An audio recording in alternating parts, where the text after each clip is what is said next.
Thank you, Gary, for coming and joining us for this podcast.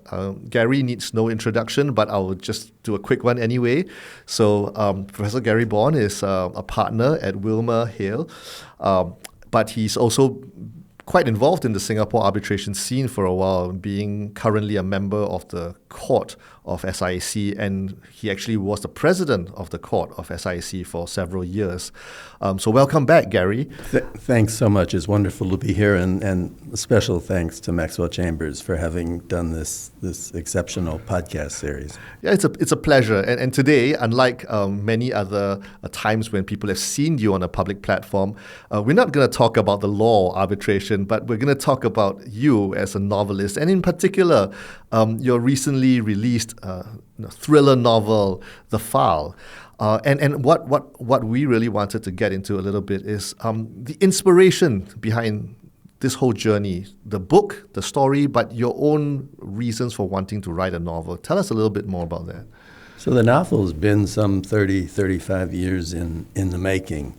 After law school, in an effort to humanize myself, I took a lengthy extended trip, which was meant to be all around the world. It unfortunately only took me through Africa. Africa took 12 months. And in the mountains, the Ruwenzori Mountains, which you can see on the background of the cover, an idea came to me. The idea was that here in the mountains there could lie undiscovered almost anything. And for whatever peculiar reason, I conjured up in my mind the idea of a crashed Nazi bomber with secret files on them that then got found by somebody.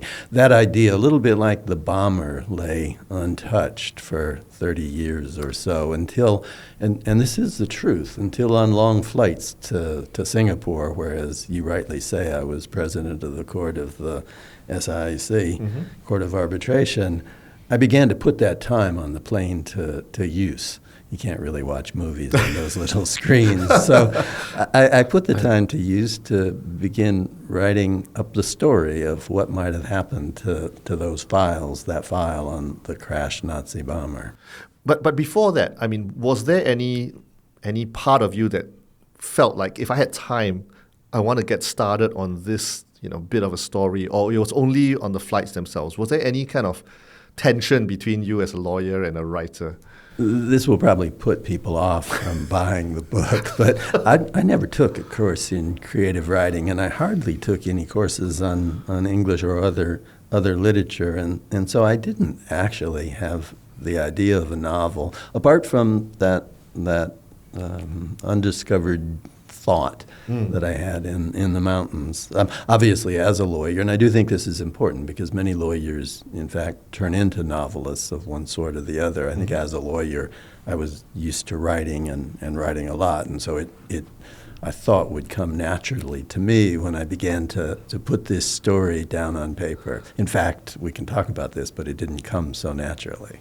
And why is that? Like, fiction writing and legal writing are very different. That's exactly right. You'd think, since we use words all the time, since we write, that it would come relatively easy. We write fact sections in memorials, in arbitration proceedings, and the like. But fiction writing is utterly different than legal writing.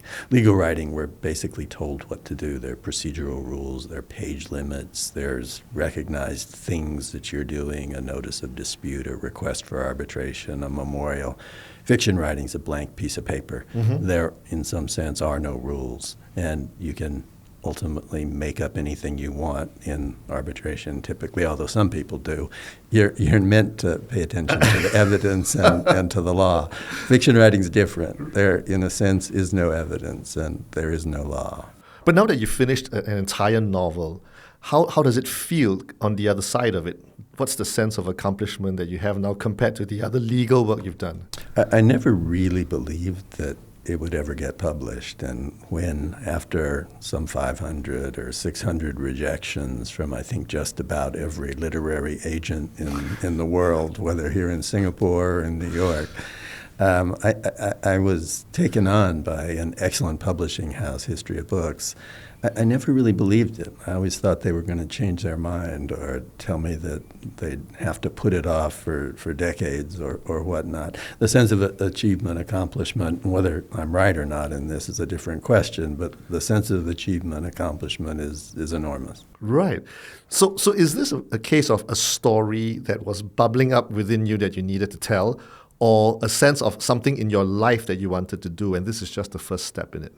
I think it's the latter. The story, apart from the notion of an undiscovered plane in the middle of the jungle, a plane wreck in the middle of the jungle, the story wasn't there. The story wrote itself along the way, and I've said in other contexts that in some way, Sarah West, the heroine, insisted on doing things her way, not the way that I thought she ought to, as we went along that journey.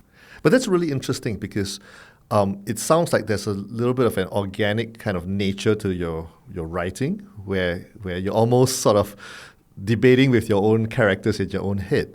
How do you find time for that? I said, you can't be all doing it on flights to Singapore, right? It was a lot of flights to Singapore. I came here very frequently, and as I think you know, they are extremely long flights. I hand wrote it in little school children's notebooks. Wow. It took probably the better part of 3 years to get a first draft that could then be presented to somebody to type up, and I could begin editing the way lawyers edit in serious form.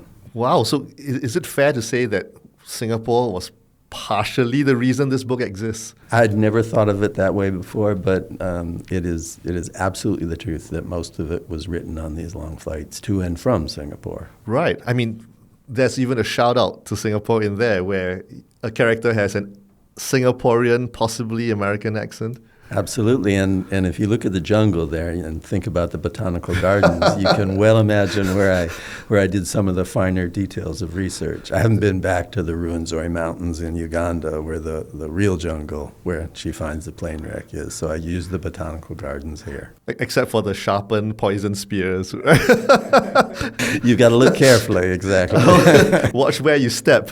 But that's really interesting because I am always curious, when you write a thriller of this sort, that references real-world contemporary scenarios, do you find yourself in a position of trying to balance between tension that you have to inject in a plot versus sensitivities that might come out of what you've written, that people say, hey, I'm not sure you should portray us that way, or we don't talk like that, and stuff like that? Absolutely. You need to do a considerable amount of research on various things. You know, what kind of Nazi bombers existed in 1945?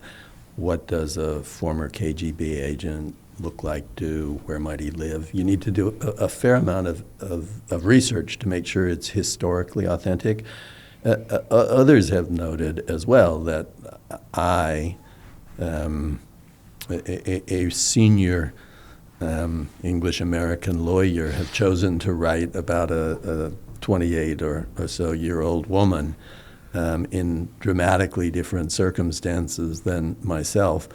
Just like you need to research Nazi bombers, you need to try and put yourself in the shoes, the position of somebody who's dramatically different from yourself. And there, to be honest, is no book. There's no Wikipedia page for doing that. You can look up Nazi bombers or current automatic weapons, but you can't look up exactly what another person, particularly a person who's really different from yourself, is like.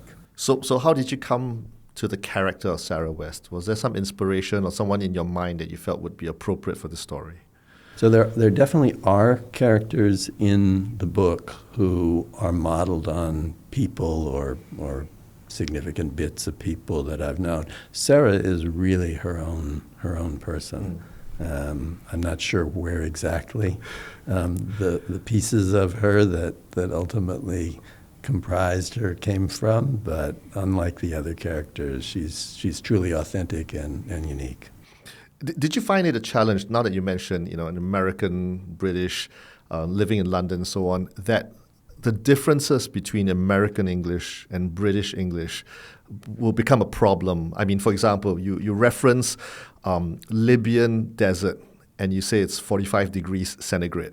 Now, would you feel like half of the American audience who read this book would just be lost. What does that mean in Fahrenheit? Exactly. I had to make various choices along the way. I chose American spelling. I chose a fair number of, centigrade is a good example, a fair number of international conventions, and I'm not sure what exactly my rule there was for picking between the two. Was there an audience that you were sort of thinking of that you want them to read your book and enjoy it?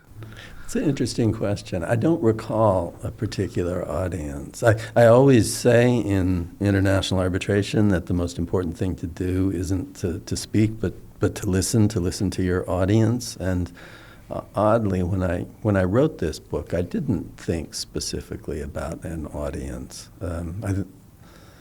As I said, I struggled with Sarah about how the story was going to come out. I guess in some sense she was more the audience, or perhaps I was the audience. She was the author. Well, I mean, it's actually very common to hear this from people who are starting out on their fiction writing journey, because there's basically one part of you're trying to hone your creative storytelling, muscles. And the other part is the craft of writing, which is actually, as you pointed out, a bit different from legal writing because of the kind of techniques you use, not the same as what a lawyer would use. So you need both. And when you're starting out, you generally don't have the luxury of adding the other question of, so who am I writing for, apart from perhaps an age group? Like, is this suitable for middle grade, for teens, or is this an adult novel because of the content and stuff like that? So audience in that sense might not be such a luxury where, I'm writing for an English-speaking audience from the UK, for example. Exactly. And I didn't do a whole lot of market research. Perhaps I should have. I didn't do much market research in advance about where spy thrillers are actually enjoyed. It turns out, apparently, and I'd never realized this, that Germans don't like spy thrillers at all. Spy thrillers are not much of a thing in Germany. Mm-hmm. In the U.S., I think in a lot of other English-speaking countries, England, Singapore, they are a thing, and ultimately, I suppose, that is the principal audience. Or maybe it's because of the popular culture that came before us, where you have James Bond and Mission Impossible. All those things have sort of created that market for people wanting stories of that sort. I think that's exactly right. Whereas in Germany, you have true crime detective stories instead of spy thriller. Right. Yeah. So I heard that you're actually on your second book now, The Priest.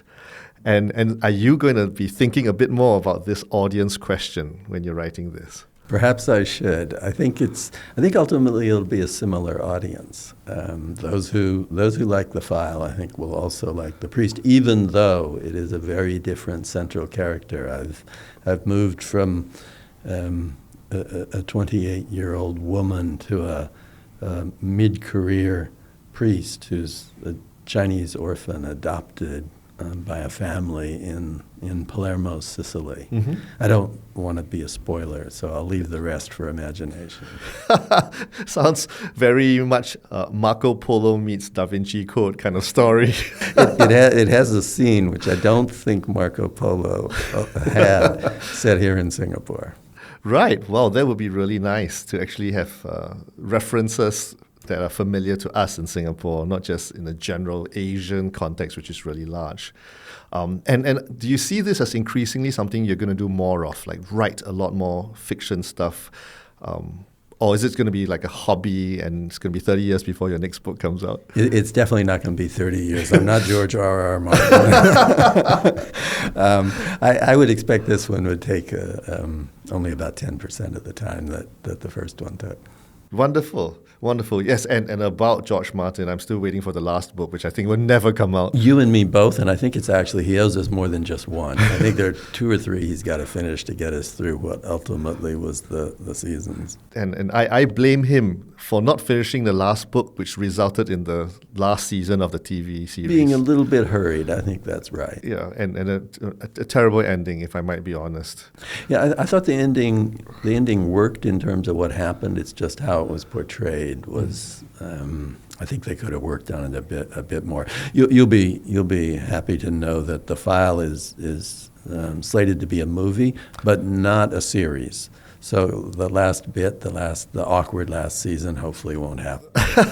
No, but that's excellent. Congratulations. When can we expect to see this on the big screen? Fingers crossed. There's that strike in Hollywood that's delaying everything, but fingers crossed. Wonderful. Well, thank you so much for your time. I'm mindful that you have a pressing engagement right after this, but we just want to end off with maybe just one last personal question. So if you had to sort of pick a writer, a novelist from the past or the present that you could have coffee with and pick the brains of this individual, who would it be? I think I'd choose George R.R. Martin, to be honest. If you look at the file, the way it's organized in terms of each chapter about one particular character, and in a sense from that character's perspective. Yes. It's like Tyrion. No. Exactly. That was taken. That was perhaps not taken. That might not be the right word, but inspired by George R.R. Martin. You actually reference Game of Thrones in the book itself. Indeed.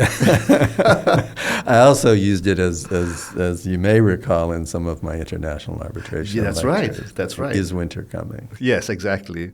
Well, thank you so much, Gary. It's been such a pleasure having you here, and we look forward to future podcasts with you on your next book, perhaps. Thank you again for having me. It's been a real pleasure. Thank you so much.